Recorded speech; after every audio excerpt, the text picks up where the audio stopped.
E nesse caso, Sol, quais são as falhas existentes na educação inclusiva aqui no Brasil? Nós temos apenas 24 anos aí, né? Nós estamos em 2024. É, nós temos as primeiras leis que foram assegurando. Na verdade, desde 96, né? Da LDB, mas a garantia, o financiamento, ele começou nos anos 2000. Então, nós temos aí em torno de 2 décadas e meia de política pública da educação inclusiva, da educação especial na perspectiva da educação inclusiva. Então, nós temos muitos desafios, né? Dificuldades e desafios, Gabriel. Nos últimos 5 anos aí, nós temos um investimento muito grande na formação de professores. Porque, veja bem, como eu falei aí de datas, historiadora que sou, né? Eu gosto de me apegar a datas porque a gente segue uma lógica, né? Para compreender o contexto a partir de uma data, de uma estrutura anterior.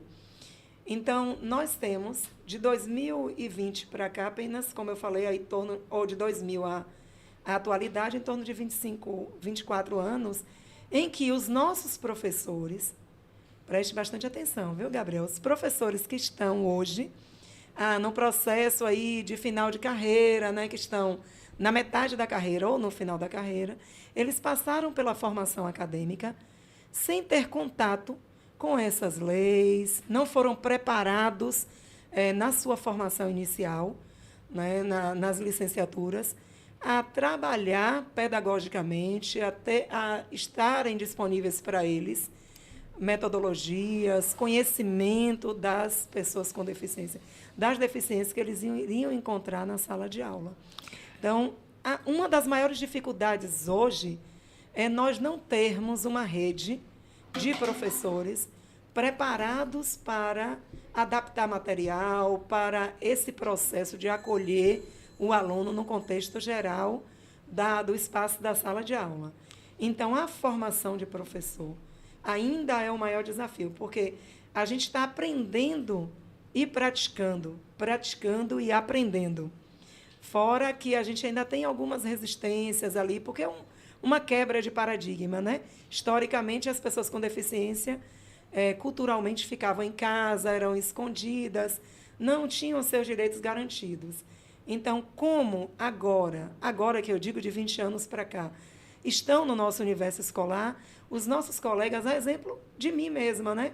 Eu não tive, na minha época de formação acadêmica, nenhum componente curricular, nenhuma disciplina que tratasse especificamente das pessoas com deficiência que chegariam ao espaço onde eu trabalho, a escola. Então, as pessoas estão tendo que participar aí de muitas formações, autoformação, né? Se tornarem autodidatas para buscarem conhecimento, e a rede social está aí muito preparada para isso também. Nós temos muito material bom na rede social. E os órgãos públicos, os governos, que são responsáveis por isso, estão fornecendo, né, municiando os professores com formação continuada para conhecer e trabalhar com esses alunos que estão nos seus espaços escolares. Então, a preparação de professores para atuar. Outra situação também é a integração da família, né, com a escola. Sobretudo, é importante a família participar do contexto da escola para acompanhar a formação desses estudantes. E, no caso do aluno com deficiência, é fundamental, é indispensável que a família esteja constantemente acompanhando na escola, dando feedback, né, e construindo junto esse processo de desenvolvimento do ser humano no espaço escolar. Tá certo. Mas e as dificuldades que os professores atualmente, digamos que recém-formados, por exemplo, de 2010 para cá, quando essas leis já estavam sendo colocadas em prática, quais são as dificuldades que eles têm para tentar interagir, para tentar entrar em contato com essas leis, para serem colocadas em prática? Pois é, a gente tem divulgado muito essas leis. A gente tem. Porque, assim, Gabriel, É, preste atenção, a lei é algo frio, a lei é algo legal, né? Está lá instituído de quem é a obrigação de fazer, né? E até orientando como fazer, definindo, melhor dizendo, né? Em orientações como fazer. Mas nós temos um processo que é romper algumas barreiras. Então, romper com a mentalidade do um mundo perfeito, a sala de aula perfeita, onde todos têm a mesma condição de aprendizagem. Então, isso não existe, independente de serem pessoas com deficiência ou não, dentro do mesmo espaço. Então, o professor ele está reaprendendo o seu mecanismo de ensino. Ele está percebendo e buscando conhecimento para atuar um pouco melhor, compreendendo o contexto. Eu vou citar uma coisa aqui bem interessante, Gabriel, que até aí os anos 2000, nós tínhamos uma diferenciação do ser humano para os demais animais, de que ele era um animal racional, não é isso? Sim. O ser humano é um animal racional, os demais animais são animais irracionais. Só que de 2000 para cá, com a questão da neurociência, né, acompanhando aí toda essa evolução do estudo do ser humano, a gente não ficou mais atido apenas à psicologia, mas a gente começou a entender como é que o cérebro humano funciona e as diferenças entre os seres humanos a partir das suas emoções. Então, hoje a gente não pode dizer que o ser humano diferencia dos outros animais apenas por ter inteligência, né? Mas ele, sobretudo por ele ser um ser de emoções. Então, a gente não pode dizer que a escola, a classe, ela é igual, ou seja, ela tem uma condição de aprendizagem igual.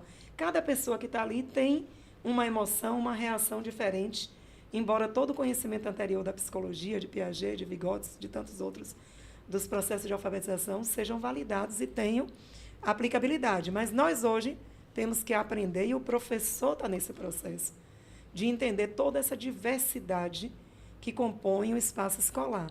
E dentro dessa diversidade está também a pessoa com deficiência, que aí exige uma adaptação específica. Tá? Então, é um caminho, isso é uma dificuldade muito grande para o nosso colega professor, para todos nós, que é entender esse contexto do ser humano atual, né? E aplicar material, metodologia específica, compreendendo desde o processo da aula ao processo de avaliação, né? Que é um processo que deve ser repensado constantemente. Tá certo. Nesse caso aí, como você falou, questão da família, para essas leis estarem sendo colocadas em prática rigorosamente, os pais, os responsáveis, têm que estar nas escolas pedindo, insistindo, correndo atrás do direito dos seus filhos, dos seus responsáveis, certo? Certinho. E a gente tem estimulado muito isso, né? A gente tem convidado os pais, inclusive existe uma rede de apoio, Gabriel, que não é apenas a educação, né? Na educação inclusiva, a gente precisa compreender que a gente tem parceiros. A gente tem Conselho Tutelar, a gente tem a Secretaria de Assistência Social, que é de ação social, de promoção. A gente tem a saúde, que trabalha muito linkado. Por exemplo, aqui no CAP, a gente recebe estudantes de outros municípios que vêm no carro da saúde, né? Então, a saúde faz esse transporte dos estudantes para serem atendidos aqui no CAP, estudantes de outros municípios. Então, na verdade, há uma rede que se junta à família para proporcionar essa estrutura de deslocamento, de atendimento, seja médico, seja assistência social, seja ali pessoas que estão em vulnerabilidade social, que têm dificuldade de conseguir lá o BPC, né, o seu benefício. O pessoal da Secretaria Social acompanha, orienta, encaminha. Então, quando a família dialoga com a escola é o vetor. A escola é o mecanismo mais fácil de articular todos esses outros. Então, a escola acaba atuando como o principal ali, o principal responsável por toda essa integração da política pública que os pais desconhecem, às vezes, Gabriel. Não sabe que tem direito a um benefício, não sabe que tem direito ao acompanhamento, às terapias, né? Por exemplo, de 2020 para cá, as terapias elas são obrigatórias. A Lei Romeu Mion, ela coloca lá em 2020 a obrigatoriedade desse conjunto de cuidados com o autista, por exemplo. Então, quando a família se aproxima da escola e dialoga e se abre, a escola acolhe essa família, é outro ponto muito importante. A escola precisa ter sensibilidade para acolher essa família, né? Então, quando isso ocorre, a rede se estrutura de forma muito consistente e a criança, o adolescente, ela passa a ter um atendimento melhor em todos os setores, em todos os segmentos.